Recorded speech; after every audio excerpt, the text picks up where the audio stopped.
الحمد لله رب العالمين والصلاة والسلام على سيد الأنبياء والمرسلين أما بعد فأعوذ بالله من الشيطان الرجيم بسم الله الرحمن الرحيم۔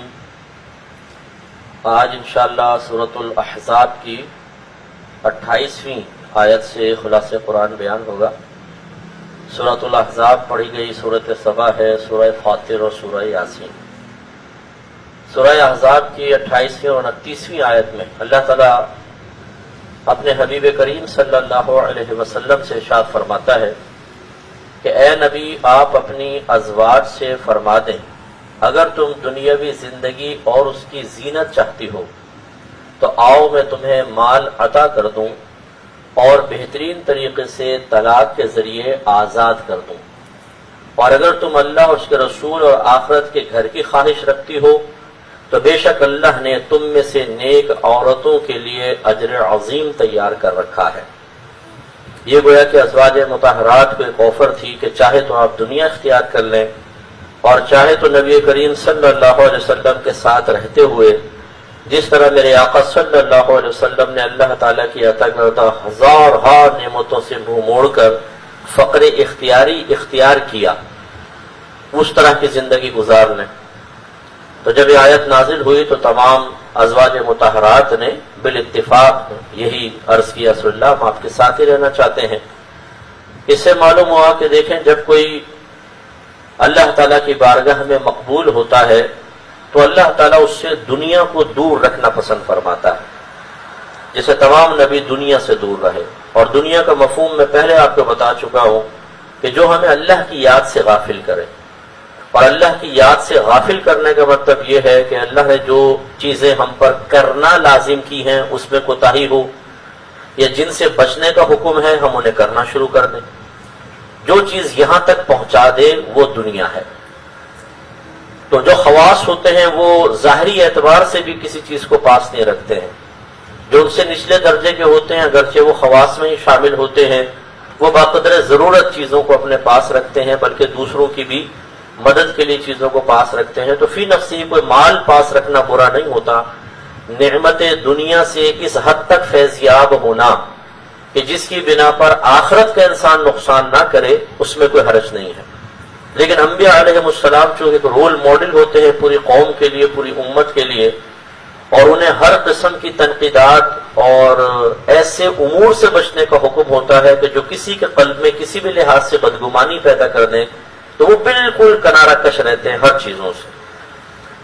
پھر 30ویں آیت میں اللہ تعالیٰ نے نبی کریم صلی اللہ علیہ وسلم کی ازواج کو مخاطب کر کے ارشاد فرمایا اے ازواج نبی تم میں سے جو حیا کے خلاف کوئی واضح جرأت کرے اس پر دوسرے عام لوگوں کے مقابلے میں 2 گنا عذاب ہوگا، اور یہ اللہ کے لیے آسان ہے۔ اس میں 2 باتیں ہوئیں، ایک تو یہ کہ اللہ بے نیاز ہے، یہ نہیں ہے کہ اگر کسی کی نسبت کسی کو حاصل ہو تو اس کے لیے ناجائز امور کرنا جائز ہو جائے گا۔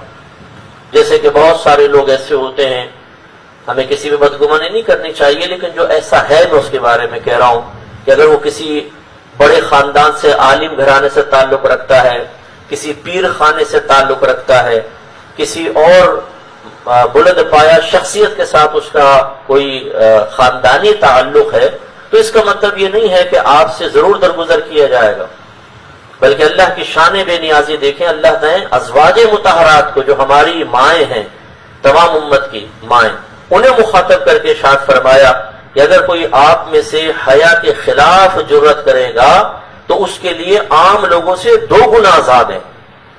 اس کا مطلب ہے کہ عام آدمی کرے تو اس کے لیے بھی سزا ہے، لیکن یہ خواص اور اخص الخواص میں سے ہیں تو ان کے لیے سزا زیادہ بیان ہوئی۔ تو یہ ہمیں بس یاد رکھنا چاہیے کہ اگر ہم نیک بن جاتے ہیں، مثلا عالم بن گئے، مفتی بن گئے، حافظ بن گئے، کسی بڑے خاندان سے تعلق ہے، تو اس کا مطلب ہرگز یہ نہیں ہے کہ ہم اللہ کے اتنے پیارے ہو چکے ہیں کہ اب ہم کوئی ناجائز کام جان بوجھ کے کریں تو ہماری گرفت نہیں ہوگی۔ قانون سب کے لیے برابر ہے، بلکہ جو جتنا نیک بنتا جائے، جتنا وہ اچھے خاندان سے تعلق رکھتا ہو، وہ چونکہ قوم کے اکثر مرجع بنتے ہیں، مرکز بنتے ہیں، انہیں اتنی ہی زیادہ احتیاط بھری زندگی گزارنی چاہیے۔ پھر 31ویں آیت میں اللہ تعالیٰ نے فرمایا، یہ ازواج مطہرات سے ہی خطاب ہے، اور جو تم میں اللہ اس کے رسول کی فرما برداری پر قائم رہے اور نیک اعمال کرے تو ہم اسے دوسری عورتوں کے مقابلے میں 2 گنا ثواب دیں گے، اور ہم نے ان کے لیے عزت کی روزی تیار کر رکھی ہے۔ اس کا مطلب یہ ہوا کہ ازواج مطہرات دیکھیں وہ بھی خواتین ہیں، اور قیامت تک آنے والی جو عورتیں ہیں وہ بھی خواتین عورت ہیں، لیکن نسبت کا فرق آپ دیکھیں کہ نبی کریم سے نسبت اب نفع دے رہی ہے۔ جب نیکی کے راستے میں چلیں گی تو عام عورتوں سے 2 گنا ان کو ثواب ملے گا۔ اس کا مطلب یہ ہوا کہ جب ازواج مطہرات جو عام عورتوں کی ظاہری اعتبار سے مثل ہیں لیکن نسبت سرکار کی بنا پر ہر نیک عمل کا 2 گنا ثواب پا رہی ہیں، تو اس کا مطلب ہے کہ وہ عام عورتوں کی مثل نہ ہوئی، اور جب وہ عام عورتوں کی مثل نہ ہوئی تو میرے اور آپ کے نبی عام مردوں کی مثل کیسے ہو سکتے ہیں؟ میرے آقا کا مقام تو بہت بلند و بالا ہے۔ اس لیے یہ اچھی طرح یاد رکھیں کہ نسبت اس وقت ضرور نفع دیتی ہے جب انسان نیکی کے راستے پہ چل رہا ہو، جب وہ صحیح العقیدہ ہو تو پھر اس نسبت سے اس کو بڑے فائدے حاصل ہوتے ہیں۔ پھر 32ویں آیت میں پھر اللہ نے انہی سے خطاب فرمایا، اے نبی کی ازواج، اگر اللہ سے ڈرو تو تم دوسری عورتوں کی طرح نہیں ہو۔ اگر تم اللہ سے ڈر کے راستہ گزارو تو تم عام عورتوں کی طرح نہیں ہو، تمہارا مقام بہت بلند و بالا ہے۔ تو ازواج مطہرات دوسری عورتوں کی مثل نہ ہو لیکن ہمارے نبی ہماری مثل ہو جائیں، یہ بڑی حیرت انگیز بات ہے، یہ کیسے ہو سکتا ہے؟ نص صریح کہتی ہے۔ پھر اللہ تعالیٰ نے تلقین فرمائی کہ بس کسی نامحرم مرد سے ضرورتاً بات کرتے ہوئے ایسی نرمی اختیار نہ کرو کہ دل میں موجود مرض کچھ لالچ کرے، ہاں بلا ضرورت نرمی کے ترک کے ساتھ اچھی بات کہو۔ اس میں ازواج مطہرات کو یہ نہیں منع فرمایا کہ اجنبی مرد سے کلام ہی نہیں کر سکتی ہیں، کلام بالکل کر سکتی ہیں، جیسے پردے میں رہ کر ازواج مطہرات بہت دفعہ انہوں نے کلام کیا ہے، دین سکھایا ہے، کوئی ضرورت بیان فرمائی ہے، 12 حدیثوں سے ثابت ہے، لیکن اللہ تعالیٰ نے فرمایا کہ وہ لہجہ ایسا نہ ہو، الفاظ ایسے نہ ہو کہ خدا نخواستہ کسی کے دل میں کوئی برا خیال آئے۔ اس کا مطلب یہ ہوا کہ یہ جو کہا جاتا ہے کہ عورت کی آواز بھی عورت ہے، یہ وہاں کہا جاتا ہے جہاں بلا ضرورت عورت اپنی آواز کسی مرد تک پہنچائے، وہ مناسب نہیں ہے۔ لیکن جہاں ضرورت ہو، جیسے کسی عالم سے مسئلہ پوچھنا ہے، کسی رشتہ دار سے گفتگو ہوتی ہے، ہزاروں میں رشتہ دار گھر میں آتے ہیں، ان سے گفتگو کرنی پڑتی ہے، ایسی خواتین خرید و فروخت کے لیے جاتی ہیں تو لازم بات ہے کہ اشاروں سے تو کہیں گے نہیں، وہ بیچارہ سمجھے گا، آدھا گھنٹے لگے رہو، پھر ایسے ہی لازم سی بات ہے وہاں پہ کلام کرنا پڑے گا۔ تو اگر مطلقاً یہ فتویٰ دے دیا جائے کہ عورت کی آواز بھی عورت ہے، تو جیسے ستر چھپانا واجب، عورت کو آواز چھپانا واجب، تو زندگی کا کارخانہ رکے گا۔ اس لیے اس مسائل کو صحیح سمجھنا ضروری ہے۔ سختی اچھی چیز ہے، لیکن جب وہ سختی سے شدت کے اندر پہنچ جائے تو پھر وہ مصیبت بن جاتی ہے اور حرج کا باعث بنتی ہے۔ اس لیے بقدر ضرورت خواتین ہماری بہنیں بالکل مردوں سے کلام کر سکتی ہیں، بلا ضرورت نہ کریں، اور جب ضرورتاً بھی کریں تو یہ اس طرح مناسب نہیں ہوتا کہ کسی کے دل میں خواہ کوئی وسوسہ پیدا ہو۔ جیسے مرد حضرات آپ تو اچھے لوگ ہیں، میں عام لوگوں کی بات کر رہا ہوں کہ کسی خاتون سے بات ہوئی تو وہ سوچتے ہیں بس بات ہوئی تو ضرور کچھ نہ کچھ تو ہے، تو پھر وہ آگے بڑھنے کی کوشش کرتے ہیں۔ جیسے آفیسز وغیرہ میں خواتین کام کرتی ہیں، اگر وہ ذرا کسی سے بات کرنے لگ جائے تو دوسرے والا کہتا ہے کہ نہیں یار کوئی اس کے دل میں میرے لیے نرم گوشہ پیدا ہو چکا ہے، ضرور کوئی نہ کوئی مسئلہ تو ہے، وہ خواہ خوش فہمی کا شکار ہو جاتے ہیں، اور یہ غلط رویہ۔ ہاں دیکھیں، جیسے خواتین کے لیے خود میرے آقا نعمت امام اہل سنت رضی اللہ تعالیٰ عنہ نے منع فرمایا کہ ایسی جگہ خواتین میلاد نہ پڑھیں کہ ان کی آواز غیر مردوں تک پہنچے، کیونکہ میلاد پڑھنا کوئی ضرورت میں سے شامل نہیں ہے، مستحب ہے، کوئی فرض واجب نہیں ہے، تو ہلکی آواز میں ہونی چاہیے۔ لیکن بعض اوقات روڈ کے کنارے ٹینٹ لگا کر خواتین باقاعدہ بلند آواز سے بیان، پھر اس میں نعتیں پڑھتی ہیں، پھر رقت انگیز دعائیں، یہ انتہائی مطلب یہ کہ خطرناک ترین چیز ہے کہ اس میں رو رہی ہیں اور ایسی عورتیں آواز نکال رہی ہیں کہ خواہ کسی کے دل میں کوئی خدا نخواستہ برا خیال آئے، یہ بالکل غلط رویہ ہے، یہ نہیں ہونا چاہیے، اس کو منع کیا گیا۔ پھر 33ویں آیت میں اللہ تعالیٰ نے ارشاد فرمایا یہ خواتین سے یہ خطاب ہے اور اس میں خواتین کے لیے بڑا مواد ہے۔ اللہ تعالیٰ فرماتا ہے اور بلا حاجت باہر نکلنے کے بجائے اپنے گھروں میں ٹھہری رہو اور دور جاہلیت میں عورتوں کے بے پردہ رہنے کی طرح بے پردہ نہ رہو، نماز قائم رکھو، زکوٰۃ ادا کرو اور اللہ اور اس کے رسول کی اطاعت کرو۔ اے نبی کے گھر والوں، اللہ تو یہی چاہتا ہے کہ تم سے ہر قسم کی ناپاکی دور فرما دے اور تمہیں ظاہراً اور باطناً خوب صاف ستھرا کر دے۔ تو اس میں دیکھیں اولاً خطاب ازواج مطہرات سے ہے، لیکن قیامت تک کی بہنوں کو، خواتین کو مخاطب کیا گیا ہے۔ پہلے اللہ نے فرمایا کہ اپنے گھروں میں ٹھہرے رہو، یعنی بلا ضرورت گھر سے باہر نہ نکلو۔ ضرورت کیا ہو سکتی ہے؟ جیسے بچیاں آج کل تعلیم حاصل کر رہی ہیں، یہ ایک بہت ضروری چیز ہے آج کل کے اعتبار سے۔ پہلے ایک دور تھا کہ بچیوں کا لکھنا بھی منع کیا تھا فقہا نے، باہر نکلنا منع کیا تھا، لیکن اب دور بدل گیا ہے۔ اب بچیوں کے لیے اگر کوئی ایسا پاسبل ہو کہ گھر پہ ہی وہ پڑھیں تو نور علی نور ہے، یا گھر کے بہت قریب کوئی اسکول کالج ہے اور بچیوں کا ہی ہے، بہت اچھی بات ہے، یہ تو سب سے بہترین آئیڈیل سچویشن ہے۔ لیکن اگر ایسا نہیں ہے، تھوڑا فاصلہ ہے، تو بچیاں اس کے لیے بالکل نکل سکتی ہیں۔ آج ایک پڑھی لکھی ماں ہوگی تو اپنے بچوں کی اچھی تربیت کر سکتی ہے، اس کے اچھے، اگر کوئی بچی ہے تو اس کے اچھے رشتے آئیں گے۔ آج لوگ پہلے سوال یہ کرتے ہیں بچی کتنی پڑھی لکھی ہے، کیا کیا اس کے پاس ڈگریاں ہیں۔ اور میں ایک اور پوائنٹ آف ویو سے بھی آپ کو عرض کرتا ہوں، اپنی بچیوں کو اتنا پڑھائیں اور ان کو اتنا ہنر سکھا دیں کہ وہ پوری زندگی کسی کی محتاج نہ رہیں، وہ اپنے شوہر کے ساتھ ہی رہیں، بلا ضرورت کوئی جاب کرنے کی ضرورت بھی نہیں ہے۔ لیکن ہم نے حالات بدلتے ہوئے حیرت انگیز طریقے سے دیکھا ہے، گھر اچھا چل رہا ہے، بڑی نارمل لائف ہے، خوشحال لائف ہے، اچانک شوہر کا انتقال ہوا، جو رشتہ دار تھے، دوست احباب تھے، انہوں نے پیسے جھپٹ لیے، کسی نے پراپرٹی پہ قبضہ کیا، کسی نے کچھ کیا، اور جو بچے تھے عورت اور جو اس آدمی کی بیوی تھی وہ فٹ پاتھ پر آ گئے بالکل۔ اور پھر لوگوں کی نگاہیں بدل جاتی ہیں، جب تک باپ زندہ ہے سب کی نگاہوں کا زاویہ کچھ اور ہے، اور جہاں مرد گیا نہیں زاویہ نظر بدل جاتے ہیں۔ ایسے میں پھر ہم نے ایسی خواتین کو اتنا پریشان دیکھا ہے، کچھ انتہا نہیں۔ وہ گھر سے نکلی نہیں ہوتی، غیر مردوں سے ان کے رابطے بالکل بھی نہیں ہوتے کسی بھی لحاظ سے۔ اب وہ یا تو ٹرسٹ کریں کسی اور پر تو لوگ پیسے کھا جاتے ہیں اور بڑے مسئلے ہوتے ہیں، ان کے اپنے پاس کوئی ہنر نہیں ہوتا، کریں کیا؟ پھر وہ ماسی بنے، گھر پہ جا کے کسی کے برتن دھوئیں۔ وہ عورت جو پہلے گاڑیوں میں گھومتی تھی، جس کا بینک بیلنس تھا، جس کے پاس جیولری تھی بہت زیادہ، اور اب وہ بیچاری غیر عورتوں کے جا کے باتیں سن رہی ہو، گالیاں سن رہی ہو، اور وہ برتن دھو دھو کے گزارا کر رہی ہو، نہ اپنے بچوں کو پڑھا سکتی ہے نہ کچھ۔ یہ دردناک کہانیاں میرے پاس سینکڑوں آئی ہیں کیسز۔ اس لیے اپنی بچیوں کو پڑھانا میں کہتا ہوں آج کے دور میں انتہائی ضروری ہے۔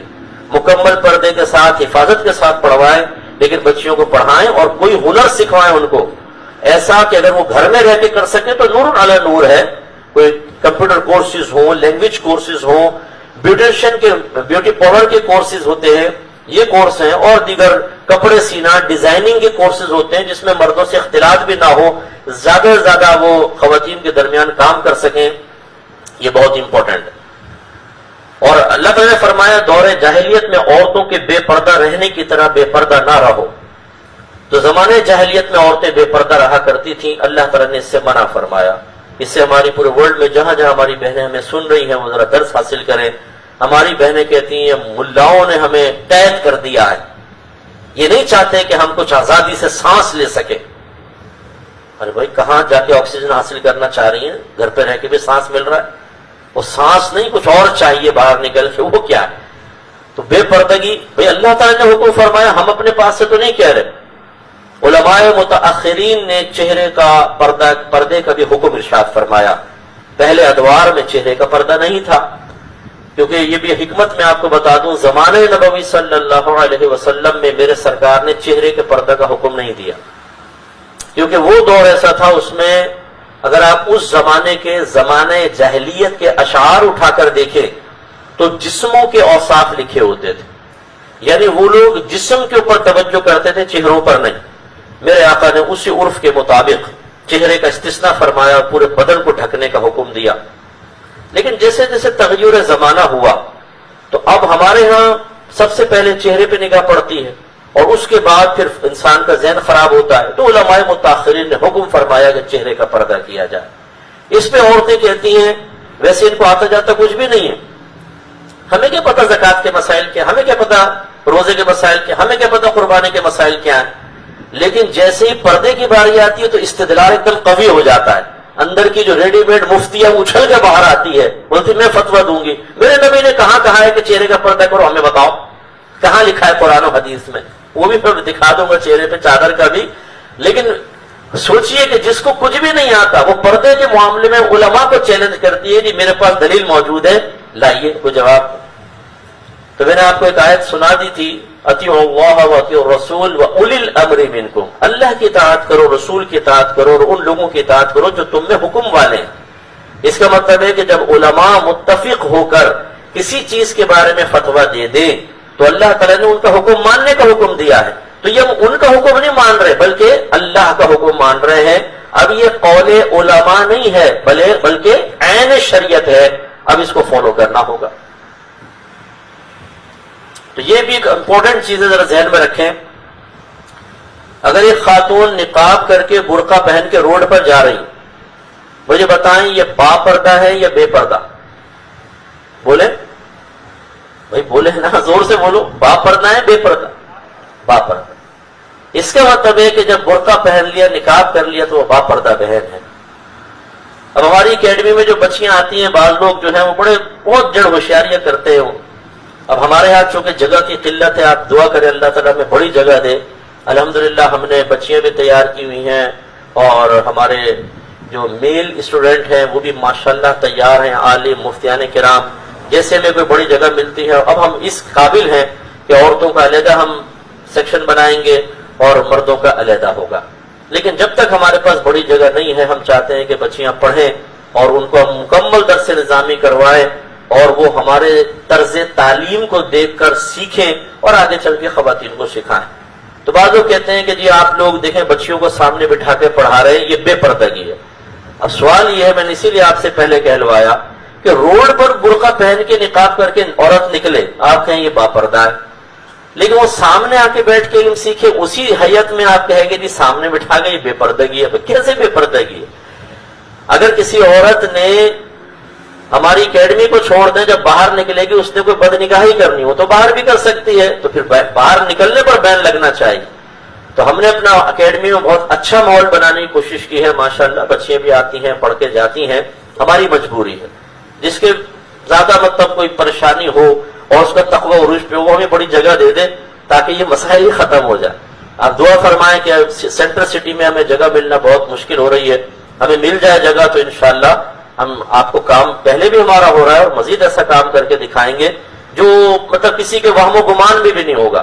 یہ مجھے خود پسند نہیں ہے، اللہ مجھے معاف فرمائے، لیکن جو ہم نے اللہ کا بڑا کرم ہے، اپنا وقت ضائع نہیں کیا، ہم نے بہت سوچا ہے اس کے بارے میں اور بہت اچھا لائے عمل تیار کیا ہوا ہے، اور انشاءاللہ فیوچر میں اس کا دنیا میں لوگ دیکھیں گے، اس کا ایک عملی شکل دیکھیں گے کہ کس طریقے سے ہم کام کرتے ہیں۔ تو یہ ہماری مجبوری ہے۔ تو یہ میں آپ کو اس لیے سمجھا رہا ہوں، یہ بات آ گئی تو ہمیں اس پہ توجہ کرنی چاہیے۔ اب جیسے بعض لوگ کوشچن کرتے ہیں، کوئی پیر صاحب ہیں، فرض کر لیں ان کی مریدیاں سامنے بیٹھ گئیں اور سب کی سب باپردہ اور نقاب میں ہیں، اور وہ ان کو علم دین سکھا رہے ہوں، یہ باپ پردہ سکھانا ہی کہلائے گا۔ اگرچہ افضل اور اولا یہ ہے کہ درمیان میں سینٹر میں جیسے ہمارے یہاں پردہ ہے، بہنیں بھی پیچھے تشریف فرمائیں، ایسا ہو تو بہت ہی نور نور ہے، لیکن میں صرف سمجھانے کے لیے عرض کر رہا ہوں کہ اگر کوئی اس طرح سامنے بٹھاتا ہے اور واقعی علم دین سکھائے، واضح نصیحت نہیں، واضح نصیحت یہ فضائل کا بیان اس ضرورت میں نہیں آتے کہ جس میں خواتین سامنے ان کو بٹھانا خامخواہ باپردہ بھی صحیح ہو۔ ہم جو سکھاتے ہیں وہ فرض عین، فرض کفایہ ہے، یہ ایک الگ چیز ہوتی ہے۔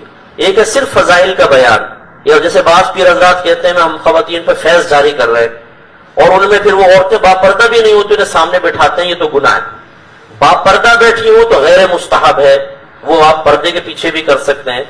تو یہ اس میں بھی فتویٰ جاری کرتے ہوئے کسی سے بدشگونی یا بدگمان ہوتے ہوئے 10 دفعہ آپ سوچیں کہ کون کیا کر رہا ہے، اس کی شرعی حیثیت کیا ہے، اس کے بعد کوئی فتویٰ جاری ہوگا۔ تو پھر میں یاد کر دیتا ہوں کہ ہم اس کا کوئی حوصلہ افزائی نہیں کر رہے۔ بے پردہ خواتین کو سامنے بٹھانا کہ پردہ نہ ہو، یہ تو بالکل گناہ ہے۔ باپردہ خواتین کو بٹھانا اور ضروری علم دین سکھانا، اس کی بالکل شریعت نے گنجائش رکھی ہے، جیسے کلاسز میں ہے۔ تیسرا کہ علم دین سکھا رہے ہیں پیر صاحب، لیکن وہ کوئی درس نظامی نہیں ہے باقی، لیکن ہے فرض چیزیں ضروری ہیں، اس کی بھی گنجائش نکلے گی۔ اور ایک ہے کہ صرف عام فضائل بیان ہو رہے ہیں، اس میں بہت افضل اور بہتر یہ ہے کہ درمیان میں بالکل پردہ ہو، سامنے نہ ہو، کوئی اسکرین وغیرہ کے ذریعے ان کو سمجھایا جائے، کیونکہ اس سے پھر بدگمانیاں پیدا ہوں گی اور خرابیاں پیدا ہوں گی، اور اس کی کوئی ضرورت بھی نہیں ہے۔ مستحب کے لیے سامنے بٹھانا کوئی ضروری نہیں ہے، بلکہ مستحبات کے لیے ہماری بہنیں گھر سے نہ ہی نکلیں، یہ افضل اور اولیٰ ہوتا ہے۔ لیکن یہ بھی میں آپ کو بتا دوں کتنے اجتماعات ہوتے ہیں خواتین کے، اس میں عورتیں باقاعدہ ہفتہ واری اجتماعات ہوتے ہیں، دیگر اس میں جاتی ہیں، اگر باپردہ طریقے سے آئیں، اور آپ اس میں سمجھتے ہی ہیں کہ اس میں ہر چیز فرض نہیں ہوتی، مستحبات بھی ہوتے ہیں، سنن بھی ہوتی ہیں، لیکن وہاں پر جب وہ پہنچتی ہیں تو ایک اچھا ماحول ملتا ہے اور اس سے فرض کی ترغیب ملتی ہے، عورتیں عبادت کی طرف آتی ہیں۔ تو اس طرح کی پھر محافل اور مجالس کا انعقاد جس میں پردے میں رکھ کر بہنوں کو مسائل سکھائے جا رہے ہوں، فضیلتیں بیان ہو رہی ہیں، اس میں کوئی حرج نہیں ہے، بہت ہی بہتر ہے۔ اور اللہ تعالیٰ نے فرمایا نماز قائم رکھو، زکوٰۃ ادا کرو، اللہ اس کے رسول کی اطاعت کرو۔ یہ تمام بہنوں سے خطاب ہے، نماز قائم کریں، سستی نہیں گھر میں۔ نمبر 2، زکوٰۃ ادا کریں، ہر بہن اپنا حساب کرے۔ ہماری لکھ پتی بہنیں ہیں لیکن ان کی غربت اتنی ہے، اوئے ہوئے ہوئے ہوئے، میرے پاس تو کچھ ہے ہی نہیں۔ سونا کتنا ہے؟ 40 تولہ۔ واہ بھائی واہ، کچھ بھی نہیں ہے پھر بھی 40 تولہ۔ اور پھر وہ زکوٰۃ کی جب ادائیگی کی باری آتی ہے تو کہتی ہے ہمارے پاس تو کیش ہے ہی نہیں، میں کون سے کماتی ہوں؟ کمانے کے بغیر آپ کے پاس اتنا مال ہے، کمائیں گے تو پتہ نہیں کیا ہوگا۔ شریعت نے کہاں کہا کہ جی کماؤ تو پھر آپ زکوٰۃ ادا کریں اور نہ کماؤ تو اپنا سونا سنبھال کے رکھیں، نو، اسی میں سے زکوٰۃ ادا کریں۔ لیکن ہماری بہنوں کا رخ آتا ہے پھر شوہروں کی طرف، زکوٰۃ، قربانی، فطرہ، اور شوہر ادا کر رہا ہے بیچارہ، وہی قربانی کا بکرا بنا ہوا ہے۔ بھائی اپنے مال سے خود نکالیں، کمال یہ ہے، پھر پتہ چلے گا کہ عورت کو مال سے کتنی محبت ہے اور دل میں بخل ہے یا نہیں ہے۔ اگرچہ شوہر اس کی طرف سے اس کی اجازت سے ادا کرے، زکوٰۃ ادا ہو جائے گی۔ اور اللہ اس کے رسول کی اطاعت کرو۔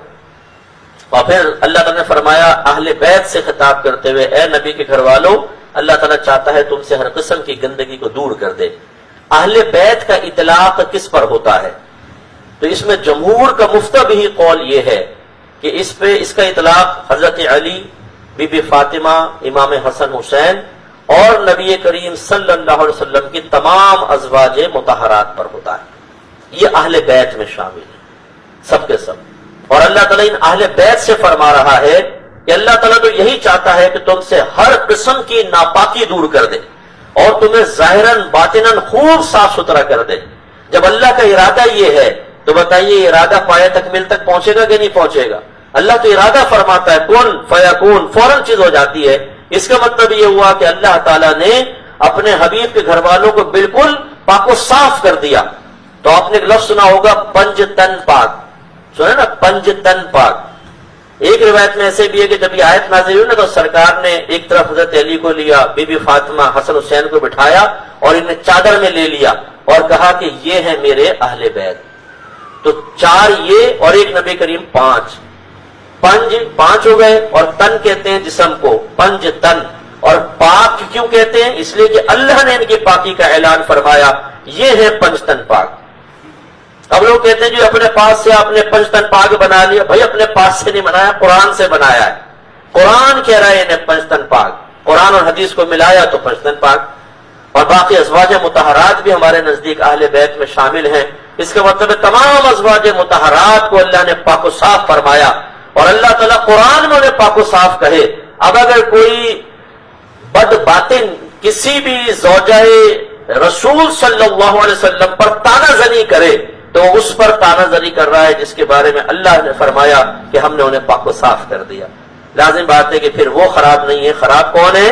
معاذ اللہ تانا زنی کرنے والا۔ 34ویں آیت میں اللہ تعالیٰ نے پھر ازواج مطہرات سے فرمایا، اے ازواج رسول، جو آیات اور ہمارے نبی کی احادیث تمہارے گھروں میں پڑھی جاتی ہیں انہیں یاد رکھو، بے شک اللہ مہربان اور تمام مخلوق کے اعمال پر خبردار ہے۔ ازواج مطہرات سے خطاب ہے، لیکن قیامت تک عورتیں اس کی مخاطب ہے۔ میں آپ کو پہلے بتا چکا ہوں، گویا کہ آیات اور حدیثیں اللہ تعالیٰ فرما رہا ہے یاد رکھو، یہ بھولنے کے لیے نہیں ہے۔ بڑی معذرت کے ساتھ ہمارے اہل سنت کا میں نے اکثر وتیرہ دیکھا ہے کہ ہم بھولنے کے لیے سنتے ہیں، فراموش کرنے کے لیے سنتے ہیں۔ ہم لوگ علماء کے جلسوں میں بیٹھتے ہیں صرف حفظ نفس کے لیے، وقت گزاری کے لیے، اپنی قلبی کیفیات کی عارضی تبدیلیوں کے لیے بیٹھتے ہیں۔ اسی لیے جب ہم بیان سنتے ہیں باہر نکلتے ہیں تو ہوئے ہوئے ہوئے ہوئے ہوئے آج تو ایمان تازہ کر دیا حضرت نے۔ اچھا بھائی، ایمان کسے کہتے ہیں، اس کی شرعی تعریف کیا ہے یہ تو پتہ نہیں۔ اچھا تازگی ایمان کا مفہوم کیا ہے یہ بھی معلوم نہیں، لیکن ہو گیا تازہ، مان لو، چلو جی مان لیا، آپ کی بغیر دلیل طلب کیے مان لیا۔ اچھا یہ بتائیے اور عالم صاحب نے بیان کیا یہ تو یاد نہیں رہا، اور جو تھوڑا بہت یاد تھا وہ لنگر کھاتے ہوئے بھی نکل گیا ذہن سے۔ اب بس یہ ہے کہ اتنا یاد ہے کہ بیان بڑا زوردار تھا، جوشیلا تھا۔ یہ ہماری حالت ہے، اور ان عارضی کیفیات کی تبدیلی کے بعد ہم اپنے آپ کو کہتے ہیں T T S, Tina ton سنی۔ ایک ہوتا ہے اہل سنت سے نسبت سے سنی، ایک ہوتا ہے لفظ سن سے سنی۔ اب ہم خود فیصلہ کر لیں، جس کے ذہن میں اپنے عقائد نہ ہوں، اس کے دلیلیں نہ ہوں، معمولات اہل سنت کے بارے میں بچہ اگر پوچھ لے کہ ابا جان یہ جو آپ نگاہ میں رکھتے ہیں، تھوڑا سا کھانا نکال کے رکھ لیتے ہیں اور مخصوص قرآن کا حصہ پڑھتے ہیں، پھر یہ کھانا بقیہ کھانے میں ملاتے بھی نہیں ہیں، کوئی پلیٹ حلوے کی وہ لے جاتا ہے، بریانی کی وہ لے گئی، پانی قاری صاحب نے پی لیا، کیوں کرتے ہیں یہ سب کچھ سامنے رکھ کر؟ تو ہمارے وہ بہنیں جو رشتہ لینے جاتی ہیں تو کہتی ہیں بھائی آپ نیاز کرتے ہیں؟ کہتے ہیں ہاں کرتے ہیں۔ بس ٹھیک ہے اب نہیں ہے، اب کر دو جی بچی کا رشتہ، صرف نیاز کرنے پر بچی کا رشتہ کر دو۔ انہیں بھی نہیں پتا ہوتا کہ یہ سب کیوں کر رہے ہیں۔ اگر ہمارا بچہ پوچھ لے کیوں کھانا سامنے رکھا، بھائی برکت کے لیے رکھا، فرض کر لیں جواب دیا، اچھا اس برکت والے کھانے کو دوسرے میں کیوں نہیں ملا دیتے سب میں، تاکہ پورے میں برکت ہو جائے؟ نہیں بیٹا برکت وہاں تک پہنچ جاتی ہے تو پھر سامنے کیوں رکھا، خالی پڑھ لیتے وہاں پہ بھی برکت پہنچ جاتی۔ اب اتنے کوشچن، ان تمام چیزوں کا جواب سرپرستوں کو معلوم ہونا چاہیے۔ تقلید کسے کہتے ہیں؟ ہم مقلد ہیں، حنفی ہیں نا، مقلد ہیں۔ تقلید کسے کہتے ہیں؟ تقلید شرعی کیا ہے، تقلید مطلق کیا ہے، تقلید شخصی کیا ہے، کون سی تقلید حرام ہے اور کون سی تقلید واجب ہے ہمارے پاس ذہنوں میں جواب؟ یہ میں آپ سے نہیں پوچھ رہا ہوں، میں مطلقاً ایک بات آپ کو سمجھانا چاہ رہا ہوں کہ جو اپنے آپ کو ٹی ٹی ایس کہتا ہے، ٹرڈ سنی، وہ صرف اور صرف اپنی قلبی عارضی کیفیات کو بنیاد بنا کر کہ جو یہ بیان کرنا ہے یہ میرا ایسی طرح کا اعتقاد ہے اور اس کی وجہ سے میرا بلڈ سرکولیٹ کرتا ہے تو میں ہوں ٹی ٹی ایس۔ لیکن جب آپ کوشچن کر لیں تو پی پی نکلتا ہے۔ پی پی مینس پلپلا۔ ٹی ٹی ایس اور پی پی یہ دو اصطلاح ذہن میں رکھیں آپ۔ تو ہمیں پی پی نہیں بننا، ہمیں ٹی ٹی ایس ہی بننا ہے۔ اہل سنت مضبوط وہی ہوگا جو اپنے عقائد اور معمولات کو بمائے دلیل جانتا ہو۔ اس کے لیے میں گزارش کروں گا آپ ہمارے اکیڈمی میں عقائد اسلام کورس کر لیں اور باقاعدہ عالم بننا چاہے تشریف لائیں۔ ہم اولا سے پڑھاتے ہیں، سب سے پہلے اولا کے اندر ہم پڑھاتے ہیں اپنے عقائد، اور شاید یہ اہل سنت کی درسگاہوں میں بہت ہی کم ہوتا ہوگا جتنی تفصیل سے ہم پہلے سال میں ہی بچے کو پڑھاتے۔ تمام عقائد اسلام بما دلیل، معمولات اہل سنت، عقائد اہل سنت، اور پھر لاسٹ میں جب میں تخصص پڑھاتا ہوں ایک دفعہ پھر اس کا اعادہ کر دیتا ہوں، پھر عقائد پڑھاتا ہوں۔ تو یہ بہت ضروری چیزیں، تو اس لیے یاد رکھیں۔ اللہ تعالیٰ نے فرمایا قرآن کو یاد رکھو، حدیث کو یاد رکھو، یہ بھلانے کے لیے نہیں ہے۔ آپ بھی جو یہاں بات سنتے ہیں، آپ بھی بس سننے کے لیے آتے ہیں اور سننے کے بعد بھول جاتے ہیں، کہتے ہیں مفتی صاحب نے اتنی ساری باتیں بیان کی، کہاں یاد رہتی ہیں؟ بالکل ہمیں پتہ یاد نہیں رہتی، لیکن قلم ایک ڈائری اگر ہمارے پاس ہو، ہم تھوڑے سے پوائنٹ نوٹ کریں اور پھر گھر جا کے ان پوائنٹس کو دیکھیں تو مضمون ذہن میں آ جائے تو بہت سی چیزیں سیکھنے کو مل جاتی۔ اگلی آیت میں اللہ نے 35ویں آیت میں فرمایا کہ بے شک مسلمان مرد اور مسلمان عورتیں، کچھ لوگوں کا تذکرہ ہے۔ خواتین نے ایک دفعہ عرض کی یا رسول اللہ صلی اللہ علیہ وسلم، جتنی بھی قرآن میں آیات نازل ہوتی ہیں مردوں کے لیے ہوتی ہیں، جمع مذکر حاضر کے صیغے اکثر، مذکر مردوں کا ذکر بہت، ہمارا تو ہے ہی نہیں۔ تو اللہ تعالیٰ نے پھر یہ آیت نازل فرما دی۔ میرے آقا بہترین ایک وسیلہ تھے اللہ تعالیٰ کی بارگاہ سے مخلوق تک فیض پہنچانے کے، تو یہ آیت نازل ہوئی، اس میں اللہ تعالیٰ نے مردوں سے الگ خطاب فرمایا، عورتوں کو بھی شامل فرما دیا اور ان کے لیے آخر میں انعام فرمایا۔ لیکن کس کے لیے انعام ہے یہ اب آپ کو مجھے غور سے سننا ہے بس، اور اپنا محاسبہ کرنا ہے، احتساب کرنا ہے کہ ہم ان میں شامل ہیں یا نہیں ہیں۔ اللہ تعالیٰ فرماتے ہیں کہ بے شک مسلمان مرد اور مسلمان عورتیں، مومن مرد اور مومن عورتیں، مسلمان اور مومن دونوں کو بنیاد بنایا اللہ تعالیٰ نے۔ مومن وہ ہے جس کا دل اس بات کی تصدیق کرے کہ نبی کریم جو کچھ لے کر آئے وہ حق اور سچ ہے، اور مسلمان وہ ہے کہ اس تصدیق کے بعد اسلام کی ظاہری نشانیاں اور علامتیں بھی اختیار کر لے، ان کا انکار نہ کرے۔ مثلا زبان سے کلمہ پڑھنا، نماز ادا کرنا، زکوٰۃ ادا کرنا، قربانی کرنا، تاکہ لوگ ان چیزوں کو دیکھ کر اس کے مسلمان ہونے کے بارے میں یقین حاصل کر لیں۔ تو اسلام ظاہر کا نام ہوتا ہے، ایمان باطنی یقین کا نام ہے۔ اللہ تعالیٰ نے دونوں کا الگ الگ تذکرہ فرمایا ہے کہ بے شک مسلمان مرد اور مسلمان عورتیں، مومن مرد اور مومن عورتیں، اللہ اور رسول کی فرما برداری کرنے والے مرد اور فرما برداری کرنے والی عورتیں۔ فرما برداری کا مطلب کیا ہے؟ کہنا ماننا، حکم ماننا۔ حکم ماننا دو طرح ہوتا ہے، یہ کام کرو اللہ نے رسول نے فرمایا تو کریں، یہ کام نہ کرو ان کاموں کو چھوڑ دینا، یہ ہوتی ہے مکمل فرما برداری۔ ہم نے اسے بھی بالکل جیسے میں اکثر عرض کرتا ہوں کہ ہم نے اس کو سپر مارکیٹ کی پروڈکٹ بنا لیا ہے کہ ہم داخل ہوتے ہیں ٹرالی لے کے، جو پسند آیا وہ ڈال لیا، نہ اس کو چھوڑ دو، ہاں یہ صحیح ہے، یہ لے لیا، یہ لے لیا۔ ہم نے شرعی احکام کے معاملے میں بھی ایسا کیا ہوا، کامل فرما بردار نہیں، پاس تو کچھ بھی لینے کے لیے تیار نہیں ہے، شدر بے مہار، نہ یہ کچھ بھی نہیں۔ بعض ایسے جو نیکیاں تو کرتے ہیں جس کے کرنے کا حکم دیا، لیکن جن سے بچنے کا حکم ہے کہتے ہیں یار اس سے نہیں بچا جاتا۔ نماز پڑھتا ہوں لیکن تھوڑی بہت ہو جاتی ہے، نماز پڑھتا ہوں لیکن تھوڑی بہت چل جاتا ہے، یہ چھٹتا نہیں ہے، یوں وہ اپنے لیے مطلب کوئی راہ نکالنے کی کوشش کرنا ہے، یہ غلط ہے۔ یہ نہیں ہے کہ جو مجھے پسند آ رہا ہے میں نے حکم لے لیا، جو پسند نہیں آ رہا اس کو چھوڑ دیا ہیلے بہانے کر کے، بالکل غلط ہے۔ تو فرما برداری یہ ہے، سچے مرد اور سچی عورتیں۔ سچے مرد جیسا ہے ویسا بیان کرو، اپنے پروڈکٹ بیچنے کے لیے نہ کہو کہ بہن جی پوری مارکیٹ میں ایسی چیز نہیں ملے گی، دل نکال کے دے رہا ہوں اپنا آپ کو، یہ لے جائیے آپ۔ اب وہ بہن یہ نہیں سوچتی بھائی اس بھائی کو اتنا پیار کیوں آ رہا ہے مجھ پہ، وہ خوش ہو جاتی ہے کہ بھی بہت اچھی چیز نکال کر دی، سب سے تھرڈ کلاس چیز بیچ رہا ہوتا ہے مارکیٹ میں، اور یہ خوش ہو کے لے آتی ہیں، لٹ کر آتی ہیں، خوب پیسہ لٹا کر آتی ہیں۔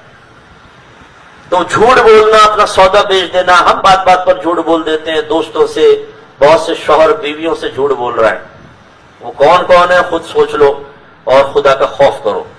اور بہت سی خواتین، یہ خواتین میں مرض زیادہ ہے جھوٹ بولنے کا، بات بات پہ جھوٹ، شوہر سے جھوٹ، ساس سے جھوٹ، نندوں سے جھوٹ، بچوں سے جھوٹ، بھائی بہنوں سے جھوٹ، توبہ۔ ٹیچر سے جھوٹ بولتے ہیں بچے، جب پہنچتے ہیں اسکول کی چھٹی کر لی تھی، سستی تھی، میں بیمار ہو گیا تھا، تو جھوٹ کیوں بول؟ واقعی اگر بیمار ہے تو ٹھیک ہے، ہوم ورک نہیں کیا، وہ بس میں کل گر گیا تھا سیڑھی سے، بہت میرے ہاتھ یوں ہو گیا تھا، تو وہ لکھے کیسے لکھتا میں، اب ایک دم سیدھا ہو گیا، تو یوں مطلب ہیلے بہانے جھوٹ۔ اور وہ اکثر پھر مائیں سکھاتی ہیں بلکہ بچوں کو، دیکھ بیٹا سچ بولے گا تیرے مار پڑے گی، پنشمنٹ ہوگی، کچھ بھی ہیلا بہانا کر دینا، تو نے ماں سے سیکھا نہیں کچھ بھی؟ کتنی مہارت کے ساتھ میرے ابو کو میں پاگل بناتی رہی ہوں، اور تیری دادی جان کیسے چکراتی رہی ہیں میرے جھوٹوں کے آگے، سیکھ مجھ سے۔ ہاں ٹھیک ہے امی جان، بے فکر رہے آپ کو، بچے کبھی آپ کو شرمندہ نہیں کرے گا۔ اس طرح صابر مرد اور صابر عورتیں۔ صبر کیا ہے؟ اللہ کی طرف سے مصیبت آئے، مخلوق کی طرف سے سب سے پہلے زبان بند، ذہن کو، اپنے قلب کو شکوے سے روکیں، کسی قسم کا انتقام نہ لیں، یہ ہے صبر۔ اللہ کی طرف سے بیماری آ گئی، پریشانی، گن پوائنٹ پہ موبائل چھن گیا، فوراً کوئی شکوہ نہیں اور زبان بند، بالکل بس اللہ میں تیری رضا پہ راضی ہوں، یہ ہے صبر۔ کسی نے پاؤں پہ پاؤں رکھ دیا، کوئی مسئلہ کر دیا، کوئی آپ کو مالی نقصان پہنچا دیا، آپ نے درگزر کر دیا، انتقام نہیں لیا، تنزیت جملہ تک نہیں کہا، یہ اعلیٰ درجے کا صبر ہے۔ یہ صبر نہیں ہے کہ جیسے ہماری بہنیں، کوئی کسی نے کچھ کیا 2 گھنٹے بعد یوں ایسا کیا، ایسا کیا، ایسا کیا، ایسا کیا، پھر آخر میں کیا کریں، اب تو صبر کر رہے ہیں۔ اور بڑا بھیانک اور پرسرار صبر تھا کہ 2 گھنٹے تک جو تقریر پیٹ کا سارا نکال لیا آپ نے، گولے جو اڑ رہے تھے، آخر میں کہتے ہم کیا کریں صبر، اور بعد اوقات کر آگے کہیں گے 2 گھنٹے تقریر کریں گے، پھر کہیں گے چھوڑو ہمیں کیا، ماشاءاللہ اگر کچھ ہوتا تو پتہ نہیں پوری رات ہی کلام چلتا، کچھ نہیں تھا تو 2 گھنٹے تک تقریریں کی ہیں۔ یہ ہماری بہنیں مسکرا رہی ہوں گی بیٹھ کے پردے کے پیچھے اور پوری دنیا میں سن رہی ہوں۔ ہماری خواتین کہتی ہیں جب میں ایسی کوئی باتیں کہتا ہوں مفتی صاحب عورتوں کے پیچھے پڑے رہتے ہیں۔ ارے بھائی مجھے آپ سے کوئی دشمنی ہے، میں تو سمجھاتا ہوں کہ یہ ایسا نہ کرے۔ اظہار عاجزی کرنے والے مرد اور عاجزی اختیار کرنے والی عورتیں، تکبر غرور نہیں، کسی کو حقیر سمجھنا کمتر سمجھنا بالکل غلط ہے، چاہے وہ آپ کا ڈرائیور ہو، وہ آپ کا چوکیدار ہو، وہ آپ کی ماسی ہو، وہ آپ کا امپلائی ہو، یہ غلط ہوتا ہے۔ ہم بھی ڈانٹ دیتے ہیں ان کو، اپنے جو ہمارے بچے ہوتے ہیں اسٹوڈنٹس ہوتے ہیں یا کوئی ایسا، لیکن ڈانٹنا ڈپٹنا ہر ایک برا نہیں ہوتا، ایک ہوتا ہے حقیر سمجھنا، کمتر سمجھنا، معمولی سمجھنا، یہ غلط چیز ہوتی ہے۔ تکبر غرور نہیں ہونا چاہیے، اور اس کے لیے ہم اکثر سمجھاتے ہیں اپنے آپ کو آزمائش میں ڈالیں۔ ہر شخص اگر میں آپ سے پوچھوں آپ میں کون متکبر ہے بتاؤ، کوئی بھی ہاتھ نہیں اٹھائے گا۔ اب تو عارضی کے پے کروں، کتا کمینہ ہوں میں، فوراً کہتے ہیں کتا کمینہ ہوں۔ لیکن یہ کتا کمینہ ایک دم فرعون بن جاتا ہے اس وقت کہ جب سامنے کوئی کمزور ہوتا ہے، کوئی بیچارہ حقیر ہوتا ہے، اس وقت پھر ہم اس کے سامنے نہیں کہتے کتا کمینہ، پھر ببر شیر ہوتے ہیں، شیر پھاڑ کے رکھ دیں گے تجھے۔ یہ مسئلہ آزمائش کے بغیر کبھی بھی اپنے بارے میں دعویٰ قبول نہ کریں۔ آزمائش کیسی؟ مثال کے طور پہ کبھی مسجد سے ننگے پیر اپنے گھر تک جا کر دیکھیں، بازار سے سودا لیں، خود اٹھا کر پورے لوگوں کے سامنے سے اپنے گھر تک لے کر آئے۔ حضرت فضالہ کہتے ہیں ہمارے سرکار نے ارشاد فرمایا کبھی کبھی برہنہ پا بھی رہا کرو۔ وہ لوگوں کے سامنے دیکھا کہ آپ کی جوتی کہاں گئی، فرمایا جان بوجھ کے برہنہ پاؤں، کیونکہ میرے سرکار نے فرمایا تھا کبھی کبھی ننگے پیر بھی رہا کرو۔ سرکار اپنا سودا خود بازار سے لے کر آتے تھے، کبھی کیوں میں لگے لائن کے اندر، جو متکبر ہوگا کبھی لائن میں نہیں لگے گا۔ اپنے ماتحت کو خود سلام کرے آپ، یہ نہیں کہ آپ یہ گردن اٹھا کے جا رہے ہیں چوکیدار کے جس صاحب السلام علیکم، چوکیدار گیٹ کو السلام علیکم، اور ہم خاموشی سے جواب تک دینا پسند نہیں کر رہے، غلط ہے۔ ہمیں سلام میں پہل کرنی چاہیے۔ حضرت علی رضی اللہ تعالیٰ عنہ کہتے ہیں میں ساری زندگی کوشش کرتا رہا کہ کبھی تو سرکار کو سلام میں پہل کروں، لیکن جیسی ملاقات ہوتی سرکار پہلے مجھے سلام کر دیا کرتے تھے، اور میرے آقا جب گلیوں سے گزرتے، بچے کھیل رہے ہوتے، سرکار گزرتے وہ ان کو سلام کرتے تھے۔ یہ ہے آج دن کے ساری، آپ کو مجھے سب کو اختیار کرنی چاہیے۔ کبھی حضرت عمر فاروق والا طریقہ اختیار کریں، جب آپ امیر المومنین بن گئے، ایک بڑا سے لکڑیوں کا گٹھا سر پہ اٹھا کر آپ بازار سے گزر رہے تھے، کسی نے کہا حضور آپ امیر المومنین بن گئے آپ یہ اٹھا رہے ہیں، کسی بھی خادم کو حکم دے دیں ہمیں کہیں ہم اٹھا لیتے ہیں۔ فرمایا اصل میں امیر المومنین بننے کے بعد میرے دل میں ایک تکبر یا بڑے پن کی لہر سی آئی تھی، پیدا نہیں ہوا تھا، لہر سی آئی تھی، میں اس کو توڑ کر رہا ہوں۔ یہ ہمارے اکابرین کا طریقہ ہے۔ اٹھائیں ذرا ایک بڑی سی رضائی اپنے سر پر رکھیں اور ذرا نکلے اپنے محلے سے، تو پتہ چلے گا دل میں تکبر ہے یا نہیں ہے، غرور بھرا ہوا ہے کہ نہیں بھرا ہوا۔ اگر نفس اس کے لیے تیار نہ ہو تو اس کا مطلب ایسا۔ اب خیر میں اس لیے علاج آپ کو نہیں کہہ رہا ہوں کہ آپ ایسا کریں، لیکن ایک بزرگ فرماتے ایک شخص میرے پاس آتا تھا، جب بھی وہ آتا اس کی شکل سے مجھے ایک دم بس عجیب سے طبیعت میں بوجھل پن اور کراہت سی پیدا ہو جاتی تھی، اور میں اپنی اس کیفیت سے انتہائی پریشان تھا کہ میں اس کو کیوں اس طرح دیکھ کر ایک دم ایسا ہو جاتا ہوں۔ یہ آپ نے سمجھ لیا کہ یہ کچھ تکبر سا پیدا ہوتا ہے، جس کو ہم حقیر نہیں سمجھے اس کو تو ساتھ بٹھاتے ہیں نا، پھر چائے پلاتے ہیں، کھانا کھلاتے ہیں۔ تو فرمایا کافی دن تک یہ کیفیت چلتی رہی، اب وہ اللہ کے ولی تھے۔ فرمایا ایک دن میں اس کے پاس گیا اور میں زمین پر لیٹ گیا، اور میں نے کہا تجھ پر لازم ہے کہ اپنا پیر میرے منہ پہ رکھ۔ وہ گھبرا گیا کیونکہ بزرگ تھے، وہ تو جانتے تھے، کہا کہ یہ میں کیسے کر سکتا ہوں؟ فرمایا کہ تجھے کرنا پڑے گا، میرا حکم ہے۔ فرماتے جب اس شخص نے اپنا پیر میرے چہرے کے اوپر رکھا تو میرے دل سے وہ تمام کیفیات جاتی رہیں۔ تو میں نے پہلے آپ کو کہا، میں نہیں کہتا ہوں آپ ایسا کریں، لیکن ذرا یہ غور ضرور کر لیجئے گا کہ ہمارے اکابرین ان قلبی امراض کو سانپ اور بچھوؤں سے زیادہ خطرناک سمجھا کرتے تھے کہ اگر یہ کیفیت قائم رہی تو ایسا نہ ہو کہ میدان محشر میں میرے لیے ذلت و رسوائی کا سامان ہو جائے۔ تو دنیاوی ذلت آسان ہے، اخروی نہیں ہونی چاہیے، اس میں ہمیں سمجھنا چاہیے۔ صدقہ کرنے والے مرد، صدقہ کرنے والی عورتیں، روزہ رکھنے والے مرد اور روزے دار عورتیں، اپنے ستر کی حفاظت کرنے والے مرد اور حفاظت ستر رکھنے والی عورتیں، اور اللہ کو بکثرت یاد کرنے والے مرد اور بکثرت یاد کرنے والی عورتیں، یہ سب بیان کر کے اللہ نے فرمایا ان سب کے لیے اللہ نے مغفرت اور اجر عظیم کا وعدہ فرمایا۔ اجر عظیم ہے ان کے لیے۔ کام بھی تو آسان نہیں ہے نا، مشکل کام ہے. اطاعت کی طرف ہی آ جائیں تو کتنی مشکل زندگی ہو جاتی ہے. تو یہ ہمیں کرنا چاہیے، بڑا اس کے لیے اجر ہے. 36ویں آیت میں اللہ تعالیٰ نے اپنے حبیب کے اختیار کو بیان فرمایا. ہم کہتے ہیں نا نبی کریم مختار کل ہیں. ایک آیت اس پہ دلیل کے طور پہ دیکھیں. اللہ تعالیٰ فرماتا ہے کسی مومن یا مومنہ کے لیے جائز نہیں کہ جب اللہ اور اس کے رسول کو حکم ارشاد فرما دیں تو انہیں اپنے معاملے میں کچھ اختیار رہے، اور جو اللہ اس کے رسول کی نافرمانی کرے تو بے شک وہ واضح گمراہی میں مبتلا ہوا. حضرت زید بن حارثہ نبی کریم کے منہ بولے بیٹے تھے، لے پالک بیٹے تھے، ڈاکٹریٹ اولاد تھی آپ کی. تو حضرت زینب بنت جہش رضی اللہ تعالیٰ عنہ جو سرکار کی پھوپھی زاد بہن تھی، آپ نے ان کے نکاح کا حکم فرمایا. تو زینب بنت جہش نے پیغام بھجوایا کہ میں ذرا سوچتی ہوں. اپنے بھائی عبداللہ بن جہش سے مشورہ کیا. اب وہ کہاں قریشی، زید بن حارثہ پہلے غلام تھے، پھر ان کو آزاد کیا گیا، سرکار نے اپنا بیٹا بنایا. تو انہوں نے کہا کہ بھئی ہمیں یہ رشتہ منظور نہیں ہے، ہم نہیں کر سکتے. کہاں ہمارا خاندان کہاں یہ. اس پر یہ آیت نازل ہوئی. جب اللہ کے نبی نے فرما دیا تمہارا نکاح اس کے ساتھ ہوگا تو اب تمہیں کوئی اختیار نہیں رہا، اپنے معاملے میں سرنڈر کرنا پڑے گا. اللہ کے نبی کی مرضی کے سامنے بالکل اپنے آپ کو جھکا دو. کیوں؟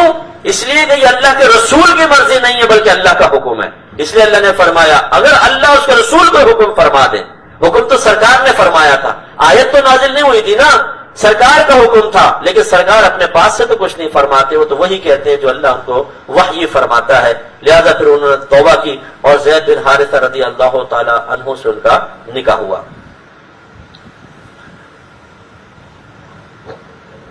لیکن پھر آگے چل کر وہ معاملہ چل نہ سکا اور زید بن حارثہ نے حتیٰ کہ اجازت سرکار سے ہی بڑا معاملہ بگڑا تو انہوں نے طلاق دے دی. زینب بنت جہش رضی اللہ تعالی عنہا نے عدت گزاری. اب میرے آقا صلی اللہ علیہ وسلم، یہ تو ارادہ ازلی تھا اللہ تعالیٰ کا کہ وہ آپ کے عقد میں تشریف لائیں گی، امہات المومنین میں سے ہوں گی، لیکن ترتیب اللہ نے یہ حکم فرمائی تھی. ایک واضح مسئلہ بیان کرنا تھا، ایک لوگوں کو قیامت تک کے مسئلہ سکھانا تھا. تو نبی کریم صلی اللہ علیہ وسلم نے چاہا کہ نکاح کا پیغام دیں، لیکن دل میں یہ خوف پیدا ہوا کہ اگر میں نکاح کا پیغام دوں گا تو لوگ کہیں گے دیکھیں لے پالک بیٹے نے طلاق دی تھی اور بیٹے کی بیوی کے ساتھ نبی کریم نے نکاح فرما لیا. تو نبی کریم رکے. اس پر یہ آیت کریمہ نازل ہوئی کہ معلوم یہ ہوا اگر سرکار خود کرتے تو منافقین کو کہنے کا موقع ملتا ہے نا. اللہ تعالیٰ نے خود حکم اتار دیا اور واضح فرمایا اللہ کا حکم ہے اور اس سے ایک مسئلہ سیکھ لو. وہ کیا حکم فرمایا کہ ان آخری نبی پر اس یعنی زید بن حارثہ جو لے پالک بیٹے ہیں ان کی متعلقہ زوجہ یعنی زینب بنت جہش سے نکاح کر لینے والے معاملے میں کوئی حرج نہیں جو اللہ نے ان کے لیے حلال فرمایا. اس کا مطلب ہے کہ سگے بیٹے کی جو بیوی ہوتی ہے اس کو بہو کہتے ہیں، وہ جب تک بیٹے کے عقد میں ہے تب بھی نکاح حرام ہے سسر کے لیے، اور فرض کر لے بیٹا طلاق دے دے یا فوت ہو جائے تب بھی وہ بہو سے نکاح نہیں کر سکتا، حرمت ابدیہ ہے. لیکن اگر منہ بولا بیٹا ہے اس کی بہو سے نکاح ہو جائے گا. اس کا مطلب یہ ہوا کہ کسی کو منہ بولا کہہ دینے سے وہ کوئی سگا بھائی سگی بہن یا ماں نہیں بن جاتے، یہ ذہن میں رکھیں. 40ویں آیت میں اللہ نے فرمایا لوگوں محمد تمہارے مردوں میں سے کسی کے والد نہیں. مردوں میں سے والد نہیں مراد یہ کہ کوئی بلوغت تک پہنچا نہیں، ورنہ سرکار کے 2 یا 3 بیٹے روایات کے مطابق ہیں جو بچپن میں فوت ہو گئے. اور یہ میرے آقا کا خاصہ ہے کہ میرے آقا کی نسل آپ کی بیٹی مبارکہ سے چلی ہے. اللہ تعالیٰ فرماتا ہے یہ اے لوگوں محمد تمہارے مردوں میں سے کسی کے والد نہیں، ہاں اللہ کے رسول اور خاتم النبیین ہیں. خاتم النبیین یعنی نبیوں میں سے سب سے آخری نبی ہیں. یہاں ایک چھوٹی سی بات سمجھیے گا، خاتمیت 2 طرح کی ہوتی ہے. ایک ہوتی ہے خاتمیت زمانی کہ کسی چیز کے لیے ایک زمانہ تھا پھر اب اس کا زمانہ ہی ختم ہو گیا، اب وہ زمانہ کبھی نہیں آئے گا، اس کو کہتے ہیں خاتمیت زمانی. جیسے ہمارا عقیدہ ہے کہ زمانہ نبوت اب ختم ہو گیا، یعنی نئے نبی کا زمانہ اب ختم ہے، ہمارے نبی کے بعد اب کوئی نئے نبی کا زمانہ نہیں آئے گا. اور ایک ہوتا ہے خاتمیت مرتبی. خاتمیت مرتبی کا مطلب ہوتا ہے کہ جس مرتبے اور مقام کا کوئی شخص آیا یا کسی کو مل گیا ویسا مقام کسی کو نہ ملے. ہمارے نبی جو خاتم النبیین ہم کہتے ہیں، ہمارا عقیدہ یہ ہے کہ آپ کو دونوں طرح کی خاتمیت حاصل ہے، نہ آپ کے بعد کوئی آپ کے مقام کا آ سکتا ہے، نہ کوئی نبی آ سکتا ہے، دونوں طرح کی خاتمیت۔ لیکن بعض لوگوں نے اپنی کتابوں میں لکھا کہ نبی کریم صلی اللہ علیہ وسلم کو صرف خاتمیت مرتبی حاصل ہے، خاتمیت زمانی حاصل نہیں ہے، لہذا اگر کوئی آپ کے بعد نبی بالفرض آ بھی گیا تو وہ نبی کریم سے مرتبے میں اعلیٰ نہیں ہو سکتا، لیکن ہو سکتا ہے۔ اس پر پھر اعلیٰ حضرت امام اہل سنت نے باقاعدہ کفر کا فتویٰ جاری کیا تھا۔ یاد رکھیں، میں بچوں سے خاص طور پہ مخاطب ہوں، دنیا میں، پوری دنیا میں جتنے لوگ سن رہے ہیں، ہمارے نبی کو دونوں طرح کی خاتمیت حاصل ہے، نہ آپ کے بعد کوئی نبی آ سکتا ہے، نہ معاذ اللہ یہ عقیدہ ٹھیک ہے کہ نبی تو آ سکتا ہے لیکن آپ کے مقام مرتبے کا نہیں، نو، جو مقام مرتبہ ہمارے نبی کو مل گیا اب آپ کے بعد کسی کو نہیں مل سکتا، اور جو زمانہ نبوت کا تھا وہ آپ کے ساتھ ہی ختم ہو گیا، اب کسی اور نبی کا زمانہ قیامت تک نہیں آ سکتا، یہ اپنے ذہن میں اچھی طریقے سے رکھیے۔ 49ویں آیت میں اللہ نے فرمایا، اے ایمان والو، جب تم مسلمان عورتوں سے نکاح کرو پھر ان سے تعلق قائم کیے بغیر طلاق دے دو تو ان عورتوں پر تمہارے لیے کوئی عدت لازم نہیں کہ جسے تم شمار کر سکو۔ تو کسی بچی کی رخصتی سے قبل ہی طلاق ہو جائے اس بچی پر عدت نہیں ہوتی، ایک دن شوہر نے طلاق دی، اگلے دن وہ کسی سے نکاح کر سکتی ہے، بشرطے کہ اس کی رخصتی وغیرہ بالکل نہیں ہوئی، شوہر کے ساتھ بالکل تنہائی وغیرہ نہیں ہوئی تو اس کو وہ عدت لازم نہیں ہے۔ 50ویں آیت میں اللہ تعالیٰ فرماتا ہے، نبی ہم نے آپ کے لیے آپ کی وہ ازواج جنہیں آپ نے مہر عطا فرمایا اور وہ کنیزیں جو اللہ نے آپ کو مال غنیمت کے طور پر عطا فرمائی۔ یہ پہلے میں خلاصہ عرض کر دوں کہ اللہ تعالیٰ اپنے حبیب کے لیے حلال عورتوں کا بیان فرما رہا ہے۔ تو پہلے تو بیان فرمایا کہ وہ ازواج جنہیں آپ نے باقاعدہ مہر عطا کیا، دوسرا وہ کنیزیں جو اللہ تعالیٰ نے مال غنیمت کے طور پہ آپ کو عطا فرمائی۔ جب مسلمان حملہ کرتے تھے کفار پر، ان کی جو عورتیں قبضے میں آتی تھیں وہ کنیزیں بنتی تھی، مرد جو قبضے میں آتے تھے وہ غلام بنتے تھے۔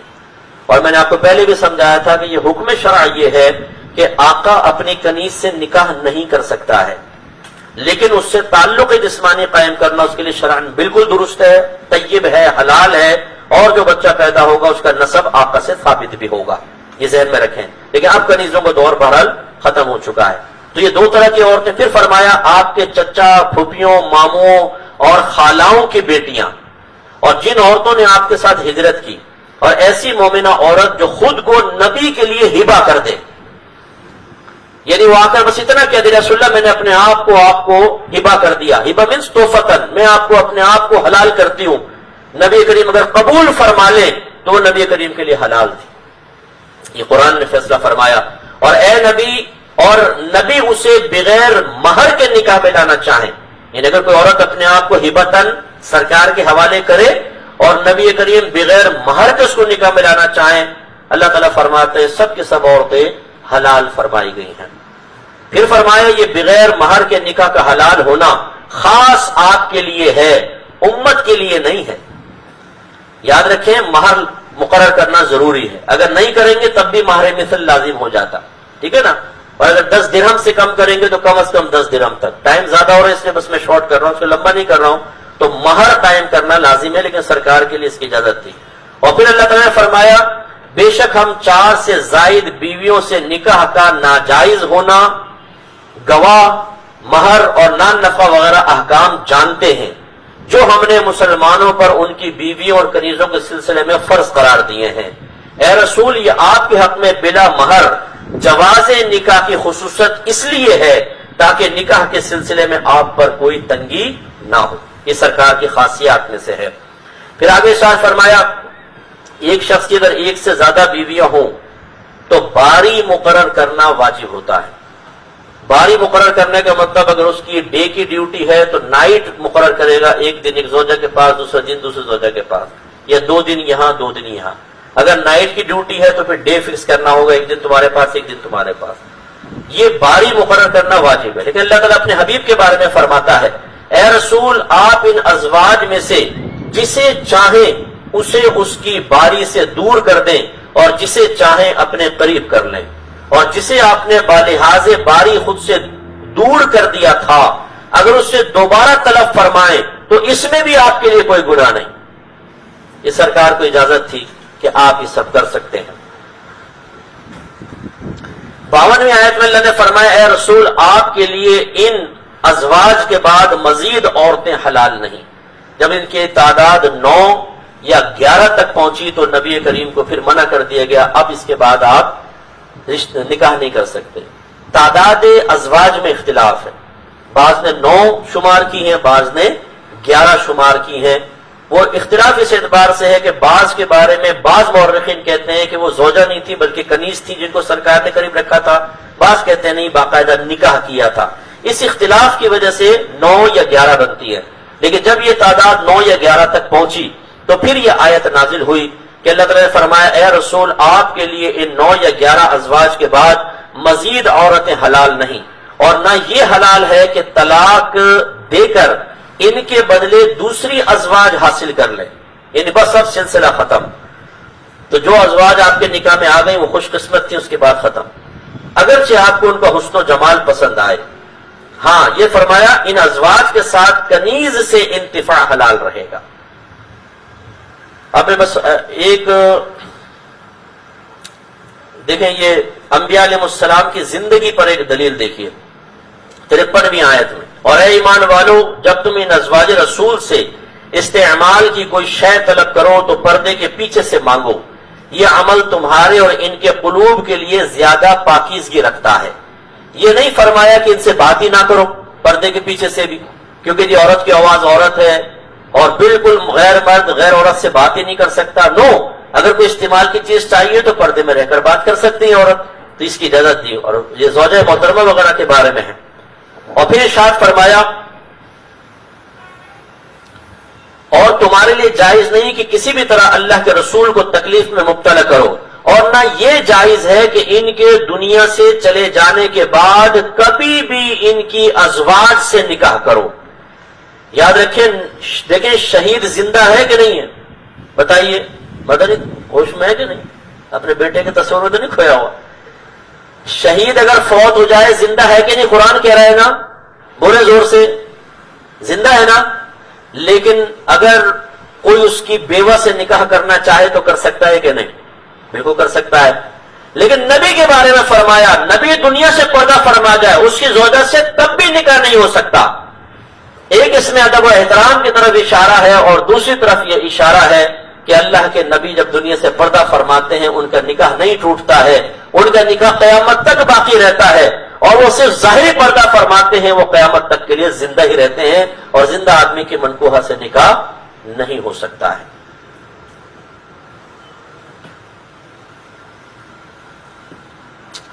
چلے یہ بھی میں بتا دیتا ہوں، میں نے اشارہ کیا تھا تو ہماری بہنیں کہیں گی وہ کہاں گیا جو مفتی صاحب نے کہا تھا.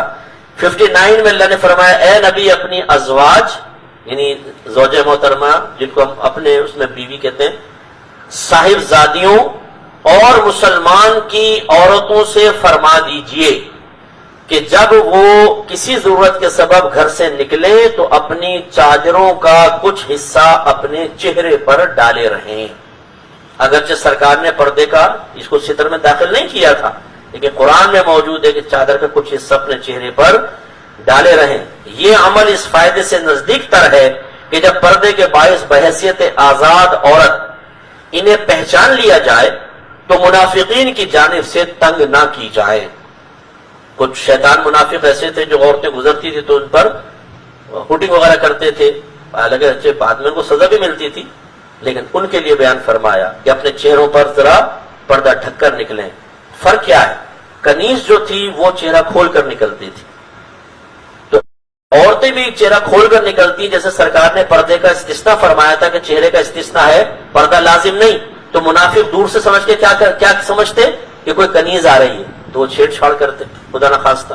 تو اس لیے ماں بہل امتیاز قائم کیا کہ اپنے چہرے پہ کچھ چادر ڈال لیں تاکہ دور سے دیکھ کر وہ سمجھ جائیں کہ کنیز نہیں آ رہی، آزاد عورت آ رہی ہے. اور آزاد عورت کو چھیڑتے ہوئے وہ گھبراتے تھے کہ اس کو بالکل نہ چھیڑا جائے. تو یہ پردے کے لیے اللہ نے بیان فرمایا. اور یہ اب سورہ سبا، سورہ فاتح، سورہ یاسین کا کچھ حصہ ہے. زندگی رہی تو انشاءاللہ کل اس پر کلام کر کے آگے والے بھی حصہ شامل کر لیں گے. وہ اتنا لمبا کلام نہیں ہے، بہت مختصر اس کا حصہ تھا. لیکن سورۃ الاحزاب میں احکام آپ نے دیکھے کس قدر تھے.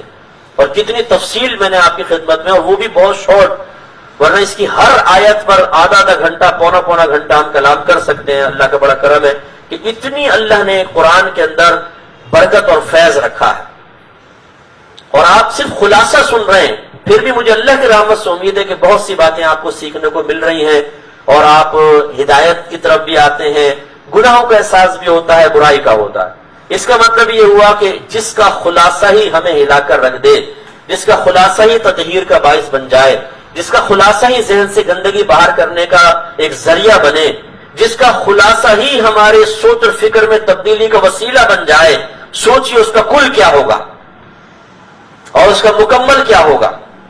اس لیے ہم کہتے ہیں کہ یہ جو میسیج میں آتی ہے نا، ایک بادشاہ تھا، وہ اپنی رعایا میں نکل رہا تھا، میں ایک دفعہ اپنے افسر کے سامنے گیا، پوری کہانی ہم اسے پڑھ رہے ہیں کہانیوں کو۔ ارے بھائی میں کوئی فائدہ نہیں ہے، قرآن کی طرف آئیں، قرآن پڑھیں۔ یہ ہم نے تمہید قائم کر دی ہے، آپ اس کی تکمیل کیجئے گا۔ تمہید کا مطلب یہ ہوتا ہے کہ شروع میں کچھ ایسا حصہ ذکر کر دینا، کوئی ایسی چیز لے آنا کہ بعد والے معاملے کے لیے آسانی پیدا ہو جائے، اس کو کہتے ہیں تمہید۔ تو ہمارا کام اتنا تھا کہ ہم قرآن کے خلاصہ ذکر کر کے آپ میں قرآن کی محبت پیدا کریں، جوش پیدا کریں، تھوڑا سا علم آپ کو حاصل ہو جائے۔ اب یہ آپ کا آگے کام ہے کہ آپ یہاں سے فارغ ہونے کے بعد جب ہماری تراویح ختم ہو، اس قرآن سے اپنے رشتے کو توڑیں نہیں۔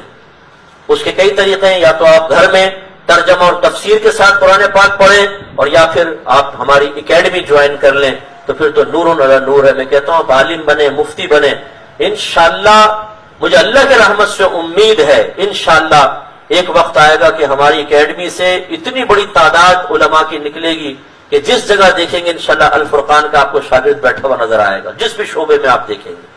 اب آپ کہیں گے جی بڑکے مار رہے ہیں مفتی صاحب بیٹھے ہوئے، چلو جی بڑا کی سمجھ لو، ہماری بڑکوں کو ہی کہہ دو مفتی صاحب زندہ باد، ٹھیک ہے جی بہت اچھی بات ہے، لیکن مجھے اللہ کی رحمت سے امید ہے کہ انشاءاللہ ان الفاظ کی، ان ارادوں کی ایک عملی شکل آپ ضرور دیکھیں گے۔ میں جہاں جاتا ہوں علم کی ترغیب دیتا ہوں، اللہ کا بڑا کرم ہے، کتنے لوگ علم کی طرف آ جاتے ہیں، جہاں جا کے بیان کرتے ہیں 2 5 6 10 آدمیوں کو ذہن بن جاتا ہے کہ ہم عالم بنیں گے، اپنے بچوں کو عالم بنائیں گے، مفتی بنائیں گے۔ میں آپ سے بھی کہتا ہوں خدا را زندگی ضائع نہ کریں، مختصر سی زندگی، آئیے چھوٹے کام پر مطمئن نہ ہو، بڑے کام کی طرف آئیں۔ میں آپ کو انعام دینا چاہتا ہوں، 5000 لیں گے 50 لاکھ، بولے 5000 یا 50 لاکھ، بولو جلدی بولو، ہے دونوں نہیں دے رہا میں تو، لیکن میں آپ کو سمجھا 5000 سن کے یار مفت میں ملے تو بہت ہے، لیکن جب 50 لاکھ کی آفر ہو تو 5000 اتنے سے نظر آئے گا۔ تو آپ نیک ہیں، اچھے لوگ ہیں، سب عمل کر رہے ہیں، لیکن یہ اتنا سا عالم بن جائے۔ میرے آقا نے فرمایا عالم کا سونا بھی عبادت ہے، عالم کا سونا بھی عبادت۔ جاہل عبادت کر رہا ہو اور عالم سو رہا ہو، عالم کا سونا بھی عبادت۔ آپ کا سانس لینا عبادت ہو جائے گا، آپ کا چلنا عبادت ہو جائے گا جو آپ اللہ کے راہ میں چلیں گے۔ آپ صرف طالب علم بن جائیں، میرے آقا فرماتے ہیں جب طالب علم دین اپنے گھر سے باہر نکلتا ہے تو فرشتے اللہ کی خوشنودی کے لیے اس کے قدموں کے نیچے اپنے پر بچھا دیتے ہیں۔ ایسا مقام آپ بھی عالم بن سکتے ہیں، آپ بھی مفتی بن سکتے ہیں، ہمت کریں۔ عمر کی کوئی قید نہیں ہے، داڑھی ہے نہیں ہے، سر پر ٹوپی ہے نہیں ہے، پینٹ شرٹ ہے نہیں ہے، آپ آئیے۔ ماشاءاللہ دعوت اسلامی نے تو فیصلہ کیا ہے، میں نے تو بہت پہلے فیصلہ کیا دیا تھا یہ، اور اچھا فیصلہ کیا ہے، میں کہتا ہوں بہت اچھا فیصلہ کیا ہے کہ وسعت پیدا کر دی۔ ہم تو شروع سے اپنی اکیڈمی، پہلے دن سے جب ہم نے اکیڈمی کھولی، ہم نے کہا پینٹ شرٹ میں آئیں، براہ سر آئیں، آپ آ کے پڑھیں، اور اللہ کا بڑا کرم ہے انہی میں سے کتنے لوگ اچھے عالم اور مفتی بن چکے ہیں الحمدللہ رب العالمین۔ تو آپ ہمت کیجئے۔ اب میری زندگی پتہ نہیں کتنی رہ گئی ہے، مجھے نہیں پتا، آپ کو بھی نہیں پتا، مجھے بھی نہیں پتا۔ ہمارے سامنے کچھ شخصیات ہوتی ہیں، ہم سوچتے رہ جاتے ہیں اچھا کرتے ہیں، پھر ایک دن ایک میسیج آتا ہے کہ یار فلاں کا انتقال ہو گیا، پھر ہم کہتے ہیں اوئے ہوئے یار ٹائم نکل گیا۔ پھر ہم اپنے وہ اہل سنت کے روش پر آتے ہیں کہ چلو زندگی میں تو فیض حاصل نہیں کیا، اب چادریں چڑھاتے ہیں جا کے، مزار پہ ضرور جائیں گے جی، مزار پہ چلو جی۔ تو ہمارا تو الحمدللہ عقیدہ ہے کہ صاحب مزار بھی فیض جاری کرتا ہے، لیکن پتہ نہیں کیوں ان کے بعد وفات کے فیض پر اکتفا کرتے ہیں، زندگی کے فیض کی طرف نہیں آتے۔ موقع ہے آپ کے لیے، یقین کریں پوری دنیا میں اتنے لوگ ہیں جو محبت رکھتے ہیں اور تڑپتے ہیں کہ ہم آپ سے کچھ سیکھیں، آپ سے پڑھیں، تو ہم تو آپ کے سامنے موجود، ہمت کر لیں اور آئیے سنڈے کورس میں داخلہ لیں اور بالکل آپ تعلیم حاصل کریں، عالم بنیں، اپنے خاندان میں ایک عالم ضرور بنائیں، ایک مفتیہ ضرور بنائیں، انشاءاللہ بیڑا پار ہوگا۔ ایک دفعہ پھر میں سب کو ایک اعلان کر دیتا ہوں، میں فیس بک پر خود نہیں ہوتا ہوں، میں فیس بک پر بالکل نہیں ہوتا ہوں۔ اگر کوئی آپ کو فیس بک پر بیٹھ کر یہ کہہ رہا ہے کہ میں مفتی اکمل ہوں تو وہ دنیا کا سب سے بڑا فراڈیا ہے، اور آپ سب سے بڑے بیوقوف ہیں کہ اگر آپ اس سے بغیر تصدیق کیے اس سے باتیں کر رہے ہیں اور اس کے فراڈ میں آ رہے ہیں۔ میں بالکل نہیں ہوتا ہوں۔ میں ای میل میرا muftiakmalqtv2@gmail.com ای میل میں بالکل پڑھتا ہوں، اور میرا جو نمبر میں آپ کو بارہا بتا چکا ہوں 0321244434، بس یہ میرے آپ کے کانٹیکٹ کے ذرائع ہیں۔ باقی ہمارا آفیشیل پیج ہے، اس پہ ہمارے اسٹوڈنٹ ہوتے ہیں، بچے ہوتے ہیں، وہ ہماری ذمہ داری بھی ہے، اس میں اگر کوئی آپ کو اعتراض نظر آئے تو ضرور ہمیں بتائیں۔ وہ ہمارے ماشاءاللہ با اعتماد بچے اس کو چلاتے ہیں، پیج کو، اس میں ویڈیوز وغیرہ اپلوڈ کرتے ہیں۔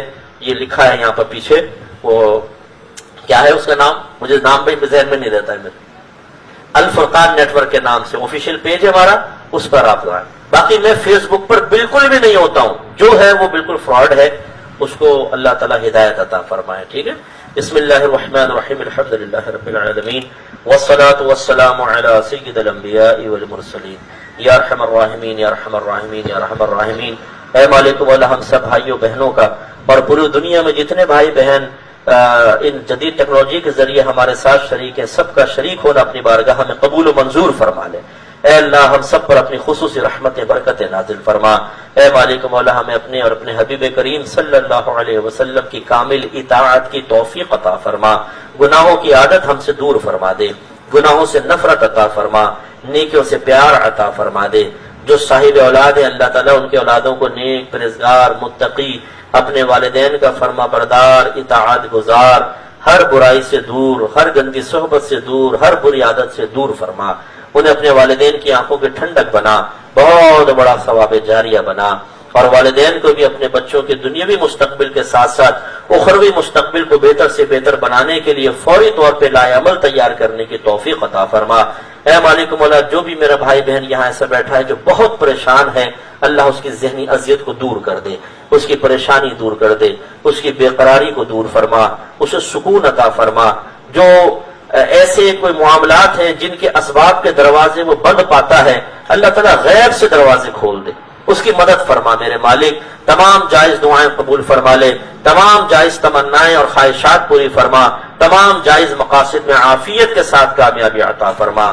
صلی اللہ تعالی علی خیر خلقہ و نور عرشہ سیدنا و مولانا محمد وعلی آلہ و صحبہ اجمعین برحمتک یا ارحم الراحمین۔